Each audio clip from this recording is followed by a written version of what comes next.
নমস্কার বন্ধুরা, আমি আবার একটা নতুন ব্লগ নিয়ে চলে এসেছি। আমার কামরূপ কামাখ্যা মন্দিরে একটা মানসিক ছিল, তাই বাক্স প্যাটরা সব গুছিয়ে নিয়ে চললাম আসামে কামরূপ কামাখ্যার উদ্দেশ্যে। আমরা সকালবেলা বেরিয়ে পড়লাম গাড়ি করে এয়ারপোর্টের জন্য।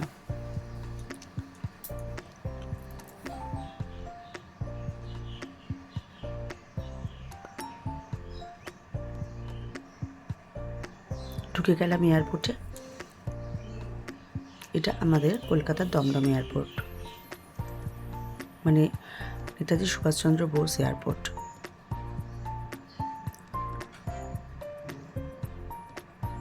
সমস্ত কিছু ট্রলির মধ্যে নিয়ে চললাম চেকিংয়ের জন্য। এরপরে দাঁড়িয়ে পড়লাম একে একে সবাই চেকিংয়ের জন্য। আমার চেকিং হয়ে গেছে, এবার আমার মা, দিদি ওদের চেকিং চলছিল। এরপরে টাইমিং অনেক দেরিতে ছিল, আমরা বসেছিলাম সেই জন্য।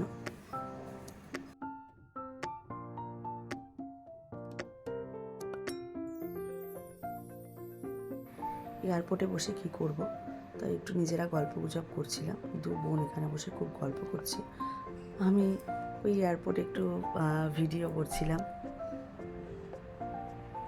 আমার দিদির মেয়েকে তোমরা আমার অনেক ব্লগে দেখে থাকবে। এই যে আমার দিদি আর আমার মা, আমার জামাইবাবু আর আমার হাজব্যান্ড ছিল সামনে। তারপরে আমাদের এয়ার ইন্ডিয়ার টিকিট কাটা ছিল, এয়ার ইন্ডিয়ার বাস আসলো, আমরা তার মধ্যে উঠে পড়লাম।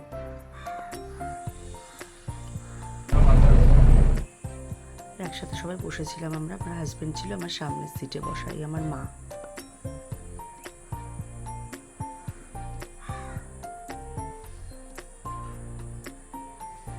আমার দিদি, ছোটদি, আমার জামাইবাবু, আমার দিদির মেয়ে, আর ওদিকে আমার মেয়ে বসা।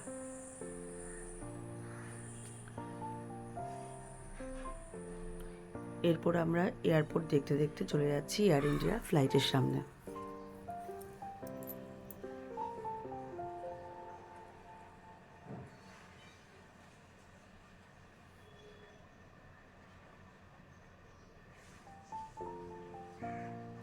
এরপর আমরা ফ্লাইটে উঠে গেলাম। আমার দিদিদের আর আমার মায়ের ফার্স্ট টাইম ফ্লাইটে ওঠা ছিল, তাই ওরা একটু এক্সাইটেড ছিল। ওদের সিটটা পরপরই রাখা ছিল, মানে ওভাবেই টিকিটটা করা ছিল। কিন্তু আমরা যেহেতু খুব তাড়াতাড়ি টিকিট কেটেছি, আমরা একসাথেই সবাই তাড়াতাড়ি টিকিট কেটেছি, কিন্তু ওদের টিকিটটা ঠিকঠাক তিনজনের পড়ে গেছিলো, আমাদের একটু এদিক ওদিক হয়েছিল। তো ফ্লাইটে আর কি অসুবিধা, যার যার মতো সিট নিয়ে বসে পড়লাম। আমি আর আমার হাজব্যান্ড পাশাপাশি ছিলাম, আমার মেয়ে ছিল আমাদের আগের সিটটা, এই যে এইটা, আর আমার মা ছিল পেছনের সিটে। মারও ফার্স্ট টাইম ছিল ফ্লাইটে ওঠা। এরপর এয়ারপোর্টে ফ্লাইট রান করতে শুরু করলো। রানিংয়ে যতটুকু পারলাম ভিডিও করে আপনাদের দেখানোর চেষ্টা করলাম।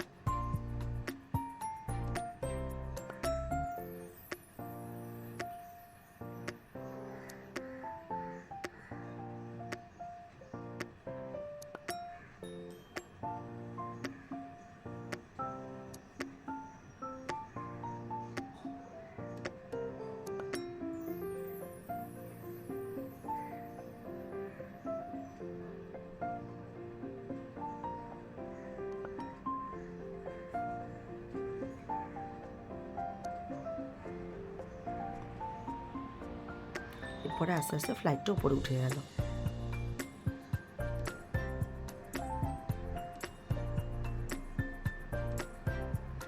আমার মা একটু মানে ফার্স্ট টাইম তো একটু হয়তো ভয় পাচ্ছিল, চুপ করে বসেছিল।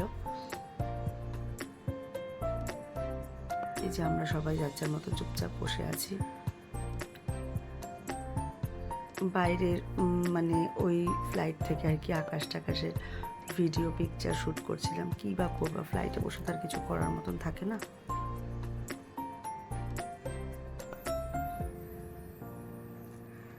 এরপর চলে আসলো আমাদের খাবার দাবার পালা।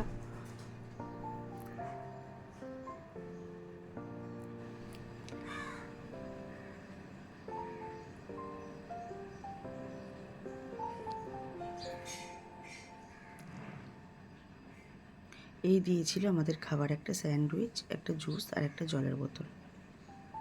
খাবার দাবার খেয়ে নিয়ে আবার ওই ভিডিও করতে শুরু করলাম। কলকাতা থেকে গুয়াহাটি যেতে খুব একটা টাইম কিন্তু লাগে না। এমনও টাইম গেছে আমরা কলকাতা থেকে গুয়াহাটি গেছি যে মোটামুটি 1 ঘন্টার মধ্যে পৌঁছে গেছি, কিন্তু এবার দেখলাম প্রচুর টাইম নিল, প্রায় 1 ঘন্টা 45 মিনিটের মতো।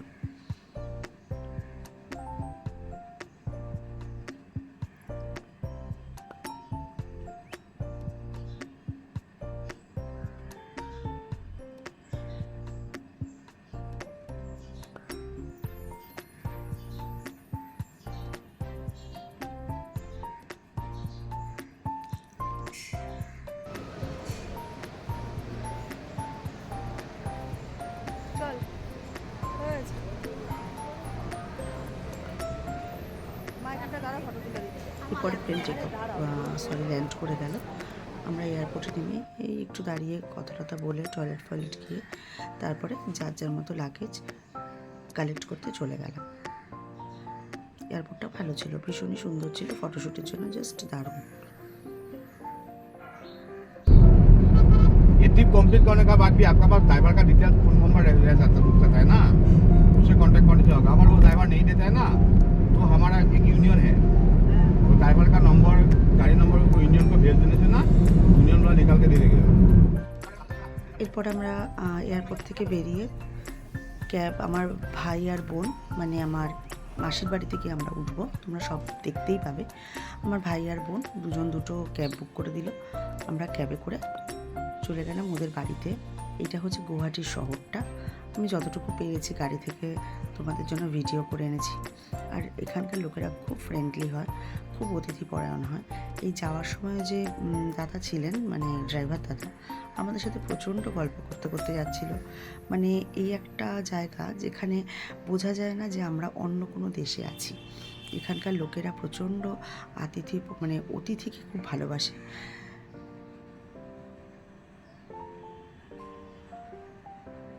মানে এখানকার লোকেদের বাড়িতে আর কিছু থাকুক আর না থাকুক, একটা বসার জন্য ঘর থাকবেই, আর সেখানে সোফা পাতা থাকবে যাতে অতিথিরা আসলে কোনো অসুবিধা না হয়।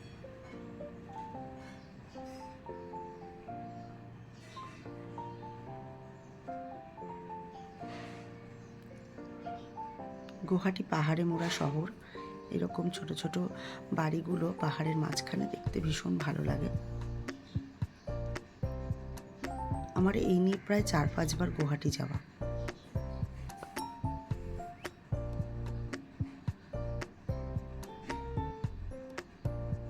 এই হচ্ছে ব্রহ্মপুত্র নদ, এই ব্রিজের ওপর দিয়ে আমরা যাচ্ছিলাম।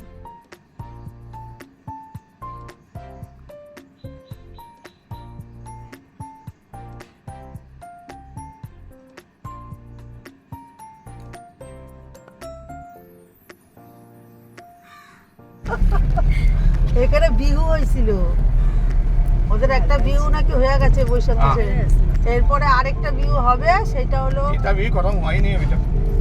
এই যে এগুলি বিহুতে টানাইছে।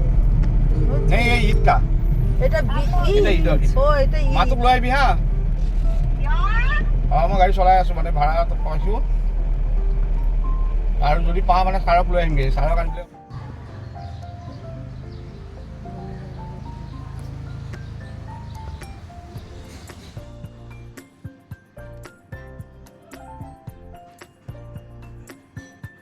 আমরা এবার চলে আসলাম মাসির বাড়ি।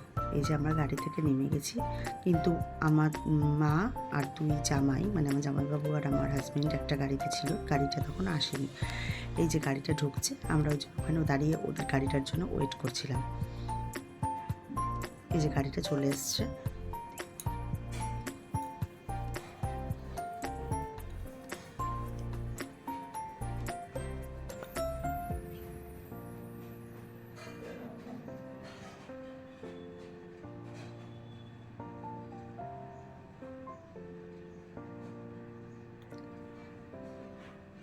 আমার মা সবার বড় আর আমার এই মাসি হচ্ছে সবার ছোট। আমার মায়েরা 6 বোন, তার মাঝখানে আরও 4 মাসি আছে।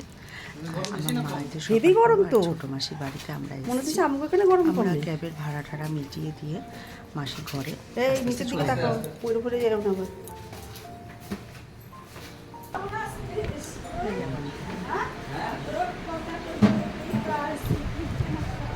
এটা হচ্ছে আমার ভাই, মানে আমার মাসির ছেলে।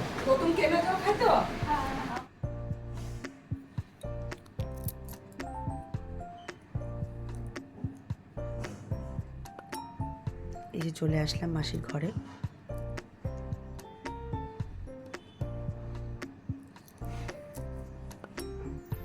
এরপর স্নান করে একটু ফ্রেশ হয়ে নিলাম, হয়ে তারপরে আমরা খাওয়া দাওয়া করে নিলাম। ও তো প্রচুর রকমের খাবার রান্না করেছিল, 2-3 রকমের মাছ, মাংস, আরও যে কত কি রান্না করেছিল মানে বলে শেষ করতে পারবো না। অনেক কিছু রান্না করেছিল, পাবদা মাছ, তারপরে এখানকার শুটকি মাছ খুব বিখ্যাত, আর আমরা ভীষণ ভালো খাই শুটকি মাছ, ডাল।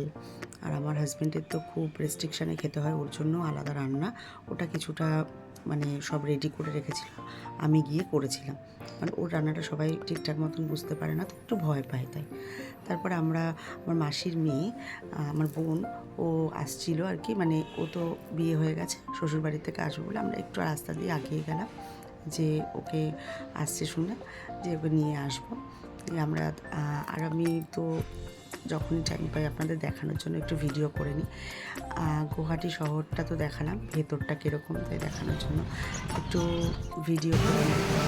হাই হাই, এটা আমার বোন, আর এইটা আমার মাসি। এদিকে তাকা, এটা আমার একটা চ্যানেল, এটা আমার ছোটো মাসির বাড়িতে আমরা সবাই আছি। কাকে দেখা? এটা দেখা যাবে। কে দেখছে? YouTube channel. ও আচ্ছা আচ্ছা, হ্যাঁ আমার বোনজি। হাই, বহুত বছর পর আসছে, আমরা খুব এনজয় করছি, আপনারা আমাদের দেখছেন, আমরা খুব খুশি হচ্ছি, আর আপনারা এটাকে লাইক করে দেবেন আর একটু খুশি হব। এরপরে আর আমরা বেরাইনি, ঘরেই ছিলাম, সবাই রেস্ট নিচ্ছিলাম সেই দিনটা, তাই দেখানোর মতন সেরকম কিছু ছিল না। তা ভিডিওটা এখানেই এন্ড করলাম। যদি আপনাদের ভালো লাগে লাইক, কমেন্ট, শেয়ার আর সাবস্ক্রাইব করে নেবেন।